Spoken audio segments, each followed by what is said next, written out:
Hello and good morning. आप सभी सुंदर व्यक्तियों का स्वागत है रफ्तार करंट अफेयर सीरीज़ में, presented you by Alpha S academy. So let's begin for the day. Now will discuss the Indian contribution to the mathematics. Okay, so there is a scheme of program you can call by Ministry of Culture known as धारा, उसको ऐसे an ode to Indian knowledge system.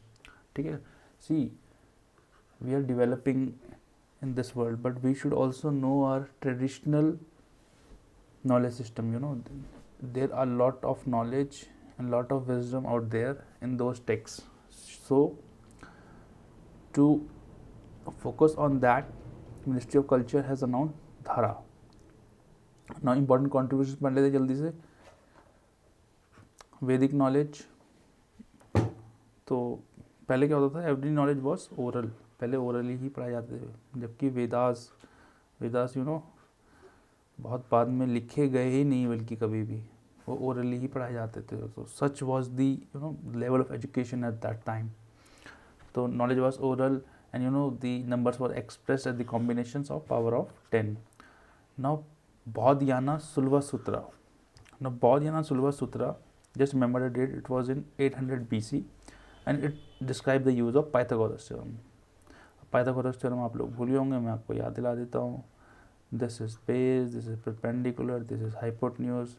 It says that the square of hypotenuse is equal to the square of base plus the perpendicular square.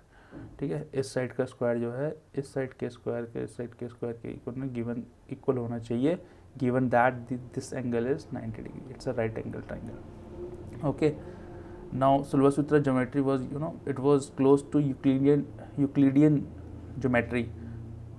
Euclidean geometry is of Greeks. तो बस ये याद रख लो, बोधियाना सुलभसूत्र Pythagoras theorem के बारे में बताता है. 800 BC की तरह था और इसकी जो ज्योमेट्री है वो ग्रीक्स की ज्योमेट्री के पास है, which was Euclidean geometry. Now Jains contribution to this was weird. ऐसा नहीं है कि और रिलीजन्स ने कंट्रीब्यूट नहीं किया, but we are just seeing थोड़ा थोड़ा. ओके, छोटा छोटा देखते हैं. तो सूर्य प्रजापति में कुछ नहीं था. उन्होंने जो था स्क्वायर रूट ऑफ 10 की जो वैल्यू आती थी पहले, सीधा उसको 3 लिख देते थे, उसको चेंज करके उन्होंने और रिफाइन किया बस.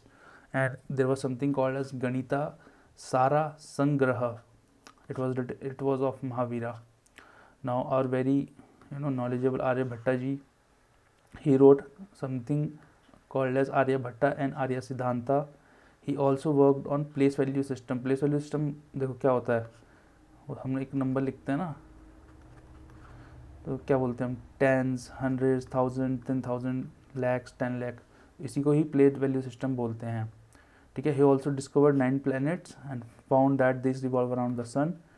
एंड एक ईयर में 365 दिन होते हैं. ये भी आर्यभट्टा जी का वर्क था. तो we should all learn from them and try to do work that was done at that time and make our country proud.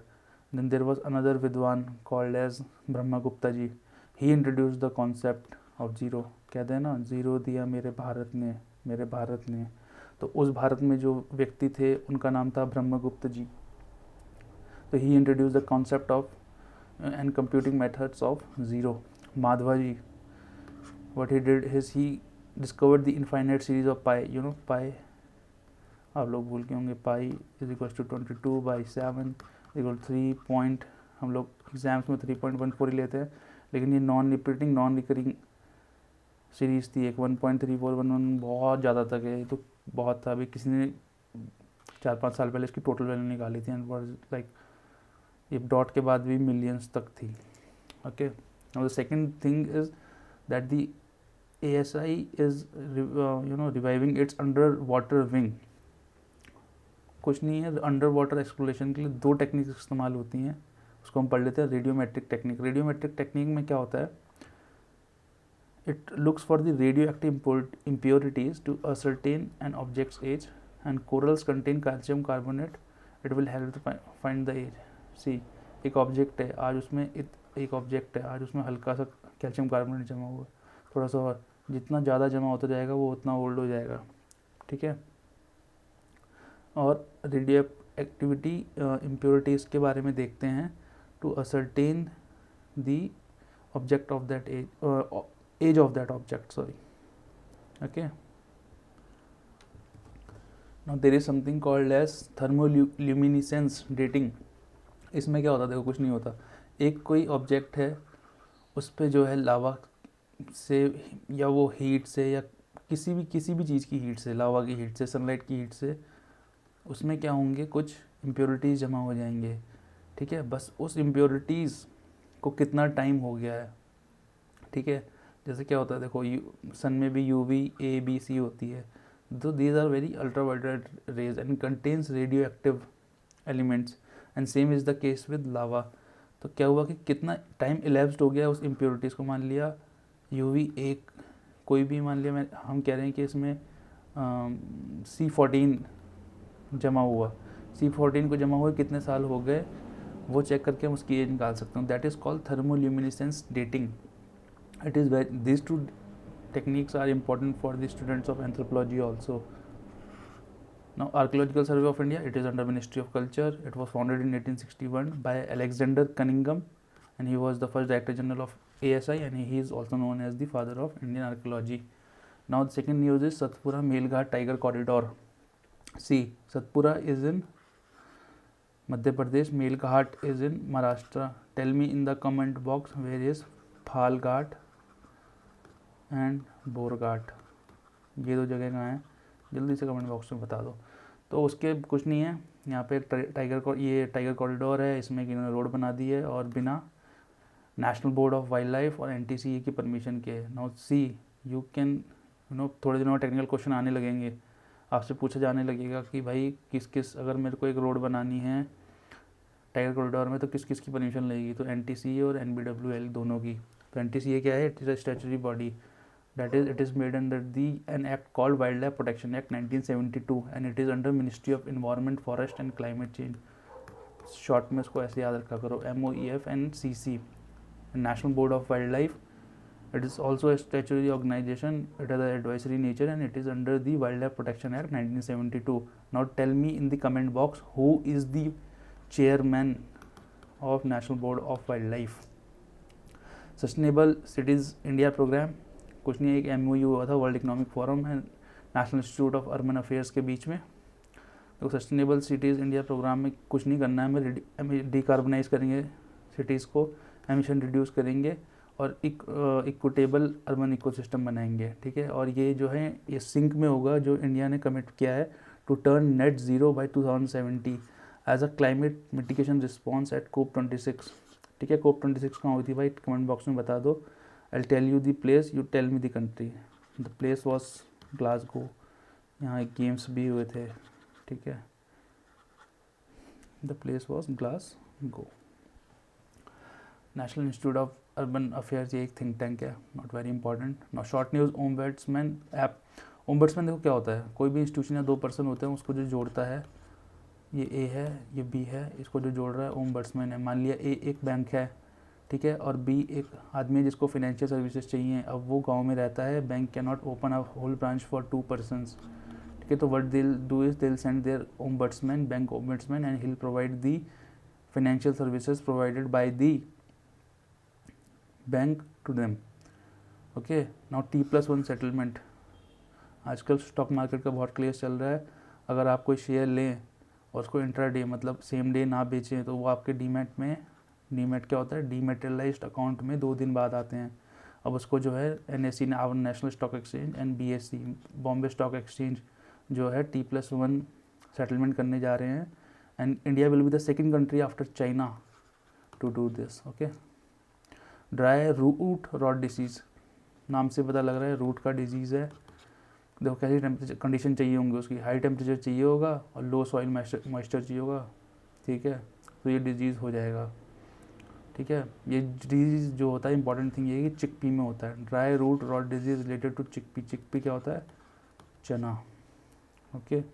P-8I एक ये एयरक्राफ्ट है इंडियन नेवी का, फ़ोटो देख लें इसकी, बोइंग ने बनाया है, ठीक है, बोइंग बनाता है इसको, वायरलेस चार्जिंग, चलो मैं वायरलेस चार्जिंग के बारे में बताता हूँ। देखो ये आजकल हम देखा फ़ोन, सैमसंग का फ़ोन अगर आप देखो या कोई भी फ़ोन देखो, एक गोल सा चक्का होता है, इसमें लाइट जलती रहती है, और उसको अगर फ़ोन को इसके ऊपर रखें तो फ़ोन जो है चार्ज करना चालू हो जाता है। तो इसमें कुछ जो हमारा इंडक्शन होता है ना घर में, वैसे ही प्रोसेस वो इस्तेमाल होता है, ठीक है। ये जो नीचे चक्का है, इसमें जो है मैग्नेटिक फील्ड जो है चेंज होती रहती है, और जो कि फ़ोन में जो है कॉपर वायर होती है उससे इंटरेक्ट करती है, एक क्लोज लूप बन जाता है ऐसे, ठीक है, क्लोज लूप बन जाता है। उससे क्या होता है, इलेक्ट्रिसिटी जनरेट होती है और उससे फ़ोन चार्ज हो जाता है। अब ये भी बहुत बहुत टाइप की होती हैं। जो ये फ़ोन रख के उसके ऊपर किया जाता है ना, इसको कहते हैं tightly coupled electromagnetic inductive charging, ठीक है। जो थोड़ा फ्यू फीट तक और चार्ज कर दे उसे कहते हैं RF बेस्ड, और जो थोड़ा सेंटीमीटर तो करे उसे कहते हैं लूजली कपल्ड रेजोनेंस चार्जिंग, ठीक है। तो यार टेक के बारे में थोड़ा थोड़ा पढ़ते रहना चाहिए। मैं ये नहीं कहता कि बहुत सब कुछ याद रखो, बट आपको थोड़ा थोड़ा पता होना चाहिए कि टाइटली कपल्ड क्या होता है, लूजली कपल्ड क्या होता है, RF बेस्ड चार्जिंग क्या होती है, किससे रिलेटेड है, वायरलेस चार्जिंग होती कैसे है, ये सब पढ़ लिया करो। नाउ पेंशन को इम्प्रूव करने के लिए एक स्कीम निकाली है स्पर्श, ठीक है। आपके जो दादाजी दादी जी होंगे, जो आपके ओल्ड होंगे ना घर में, वो जो गवर्नमेंट सर्विसेज में होंगे, उनको समथिंग ऐसे मिलता है, PPOs मिलता है, ठीक है। इस PPOs क्या होता है, पेंशन पेमेंट ऑर्डर। इसमें लिखा होता है कि एक्स आदमी को इतने साल जॉब करी और इतनी इतनी पेंशन मिलती है, ठीक है। तो अभी भी अगर आप जब लाइट सर्टिफिकेट आधार आधार के थ्रू रीएक्टिवेट कराना चाहते हो तो ये PPO की ज़रूरत पड़ती है। तो इन्होंने क्या किया कि डायरेक्ट स्पर्श स्कीम निकाली। इन्होंने कहा PPO से लेके हम पेंशन को डायरेक्ट बेनिफिट कर देंगे, जैसे अभी सब्सिडीज़ आती हैं, तो उसके लिए स्पर्श निकाली। अब don't confuse it with another scheme of ministry of post जो फिलैटली से रिलेटेड है। फिलैटली क्या होता है कि it is activity of collection of stamps. तो बच्चों में स्टैम्प कलेक्शन को प्रमोट करने के लिए फिलैटली की एक स्कीम निकाली थी, उसका नाम भी स्पर्श है। बट ये पूछता नहीं है बहुत ज़्यादा, बट ये और एग्ज़ाम्स के लिए ज़्यादा इम्पोर्टेंट है। नाउ देखो मैं आपको कैसे कैसे लोग न्यूज़ में आ जाते हैं और कंट्रोवर्सी कैसे क्रिएट हो जाती है। नरसिंह मेहता जी जो थे हमारे बहुत ही एक 15वीं सेंचुरी के बहुत ही अच्छी पोएट थे, ठीक है। यानी वर्शिप लॉर्ड कृष्णा। तो अगर लॉर्ड कृष्णा को हम कोई वर्शिप कर रहा है तो वो वैष्णवाइट सेंट हो जाता है। ये मैंने आपको बताया था। जो शिव को करते हैं वो सेवाइट सेंट्स होते हैं। मीराबाई के वो कंटेम्प्रेरी थे, ठीक है। और उन्होंने पदार्थ लिखे, उसको आख्यान और प्रभातिया कहते थे। नॉट वेरी इंपॉर्टेंट, बस याद रख लो। और जो वैष्णव जन को तैने कहिए, जो महात्मा गांधी गाना या महात्मा गांधी जो भजन गाते थे, वो हमारे नरसिंह मेहता जी ने ही दिया था। नरसिंह मेहता जी क्रिएटेड दैट सॉन्ग, वैष्णव जन को तैने कहिए। Now why is he in news? He is in news because a controversy has erupted. A species of spider was named after him. Okay, so I think, I don't know that it's a matter of controversy or not. It's subject to individual wisdom, but such things should not happen, and such great soul should be remembered in great context only. So that will be all for today. Thank you very much, and I wish you a very nice day. Take care, and we shall see you tomorrow.